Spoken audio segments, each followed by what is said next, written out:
السلام علیکم ورحمۃ اللہ وبرکاتہ۔ اللہ کا بہت بڑا احسان ہے کہ اس نے ایک بار پھر ہمیں یہ مبارک مہینہ نصیب فرمایا اور اس مبارک مہینے کے استقبال کی توفیق دی۔ یقیناً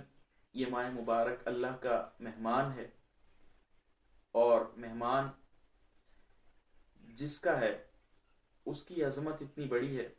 تو یقیناً مہمان کی عظمت بھی بہت بڑی ہوگی، اور مہمان کی عظمت کے بقدر اس کے استقبال کی تیاریاں بھی بہت بڑی ہوں گی۔ اور یقیناً اہل ایمان تیاریاں اپنے زور و شور سے کر رہے ہیں، اور اہل ایمان کے لیے یہ ماہ مبارک، اس کا نام ہی جو ہے ان کے دلوں کو خوش کر دیتا ہے، اس کا نام ہی فضا کو معطر کر دیتا ہے۔ اس ماہ مبارک کا تصور ہی جب ذہن میں آتا ہے تو ان کے قلب میں ایمانی تصورات جو ہیں وہ زندہ ہو جاتے ہیں، اور وہ ایمانی تصورات ان کے دلوں میں مضبوطی کے ساتھ جو ہے وہ جگہ پکڑنے لگتے ہیں۔ اور جب رمضان کا تصور ان کے ذہن میں آتا ہے تو اہل ایمان خوشی سے جھوم اٹھتے ہیں، اور اہل ایمان کے دل اپنے رب کی طرف کھینچے چلے جاتے ہیں کہ ان کے رب نے ان کو اس لائق سمجھا کہ ان کو اپنے مہمان کی ضیافت کا موقع دیا۔ اور یقیناً یہ ہمارے لیے بہت بڑی سعادت کی بات ہے کہ رب العالمین نے ہمیں اپنے مہمان کی ضیافت کا موقع دیا۔ میرے دوستو، یہ مہینہ کوئی معمولی مہینہ نہیں، یہ وہ مہینہ ہے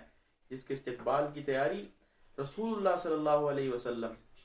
ایک مہینہ، بلکہ بعض روایات کے مطابق 2 مہینے پہلے رجب کے مہینے سے ہی اس ماہ مبارک کی تیاری رسول اللہ صلی اللہ علیہ وسلم شروع کر دیا کرتے تھے۔ رسول اللہ صلی اللہ علیہ وسلم شعبان کے مہینے میں اکثر روزے رکھا کرتے تھے کہ رمضان کے استقبال کے لیے، اور فرمایا کرتے تھے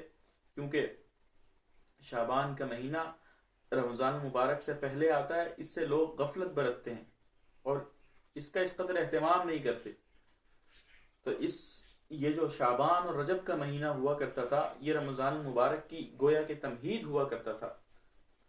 اور اس رمضان مبارک کی تیاری کا ایک مقدمہ ہوا کرتا تھا۔ لیکن افسوس، آج ہماری زندگیوں میں وہ حالت نہ رہی۔ رمضان مبارک کا استقبال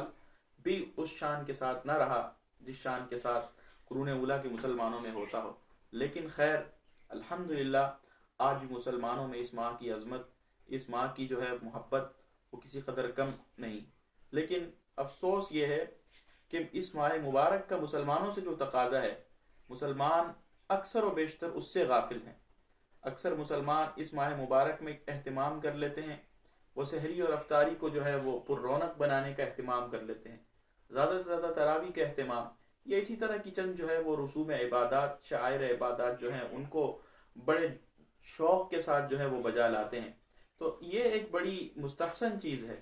اس سے کسی کا انکار نہیں۔ لیکن میرے دوستو،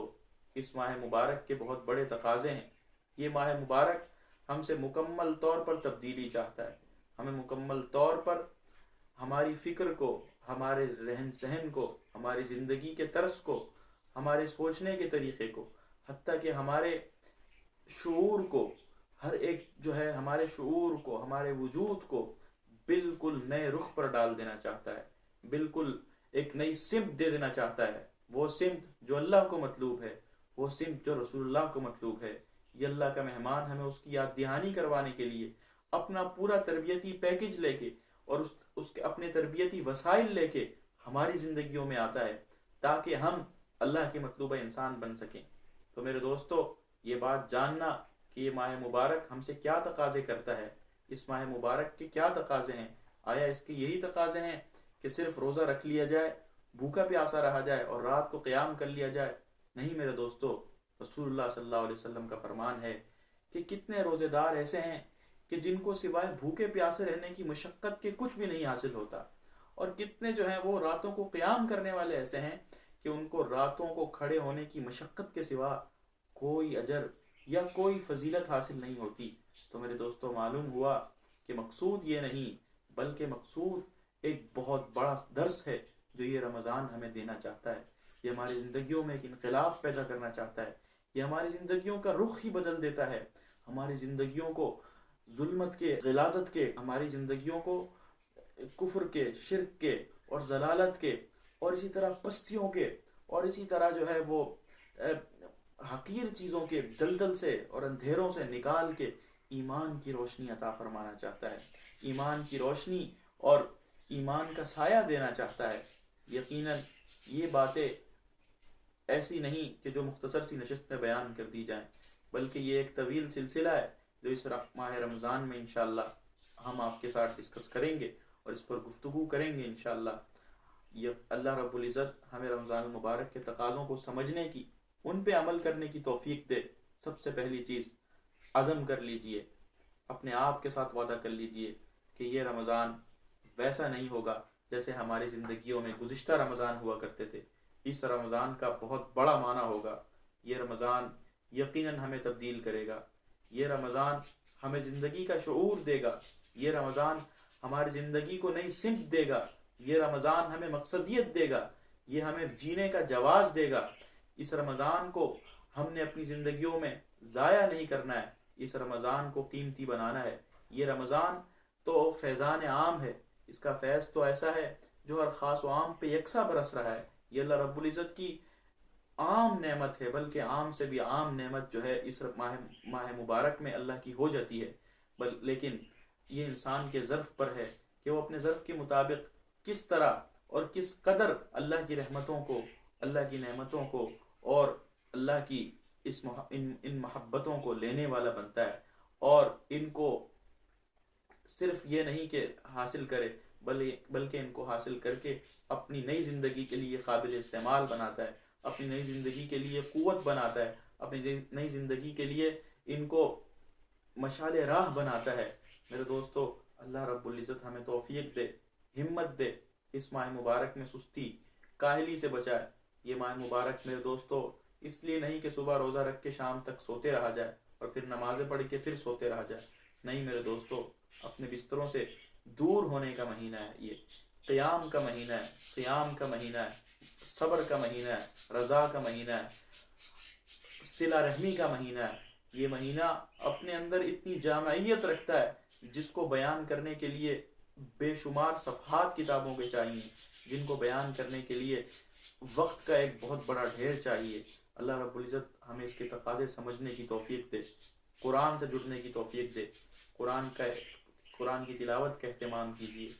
قرآن میں تدبر کا اہتمام کیجیے، اس کے معنی سمجھ کے اپنے اوپر اس کی تطبیق کرنے کا اہتمام کیجیے، اور اپنے رب کے ان فرامین کو سمجھنے کی کوشش کیجیے کہ آپ کا رب آپ سے کیا کہتا ہے، آپ کا رب آپ سے کیا چاہتا ہے، وہ آپ کو زندگی کی کس سمت پر جو ہے لے جانا چاہتا ہے، وہ آپ کو زندگی کا کون سا طریقہ دینا چاہتا ہے، آپ کو غفلت سے نکالنا چاہتا ہے، آپ کو ایک پرسکون زندگی اللہ رب العزت دینا چاہتا ہے۔ یقیناً یہ رمضان مبارک اپنے اندر ہمارے لیے بہت سے پیغام رکھتا ہے، اپنے اندر ہمارے لیے بہت سے تحائف اور بہت سے انعامات رکھتا ہے۔ ہم ان کو لینے والے بن جائیں، ان کو لینا سیکھ لیں۔ یہ رمضان مبارک سے ہم نے کیا لینا ہے، رمضان مبارک سے ہم نے کیا حاصل کرنا ہے، اللہ رب العزت ہمیں توفیق دے۔ انشاءاللہ یہ رمضان مبارک کا پورا مہینہ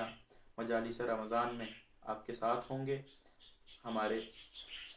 اس سلسلہ دروس میں انشاءاللہ رمضان مبارک کے مطالبات اور ہم سے جو رمضان مبارک کے تقاضے ہیں ان پر گفتگو ہوگی انشاءاللہ، مختصر ترین۔ اللہ رب العزت عمل کی توفیق دے، ہماری بات اچھی لگے، سمجھ میں آئے اور قابل عمل نظر آئے تو اس کو زیادہ سے زیادہ اہل ایمان میں، مسلمانوں میں نشر کیجیے تاکہ اس کا فائدہ عام ہو۔ اللہ رب العزت عمل کی توفیق دے اور اللہ رب العزت ہمیں ایسا مسلمان بنا دے جیسا اللہ رب العزت کو پسند ہے۔ السلام علیکم ورحمۃ اللہ وبرکاتہ۔